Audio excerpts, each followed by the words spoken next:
এই পৃথিবীর ভিতরে ভালোবাসাটা জরুরি না, শুধু টাকাটা জরুরি।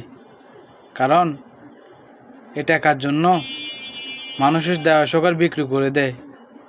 এ টাকা এতটাই ইম্পর্ট্যান্ট। আপনার নিজের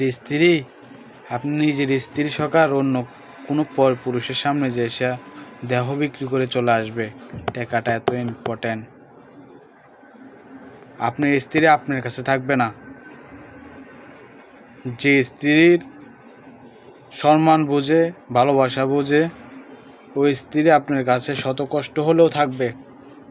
আর যে স্ত্রী সম্মান বোঝে না, মর্যাদা বোঝে না, ভালোবাসা বোঝে না, ওই স্ত্রী আপনার কাছে মোটেও থাকবে না। কারণ আপনার কাছে টাকা নাই, আপনি ওর চাহিদা পূরণ করতে পারতেছেন না।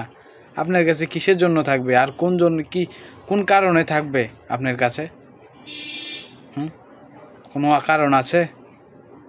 হ্যাঁ, সব টাকার খেলা। ধন্যবাদ।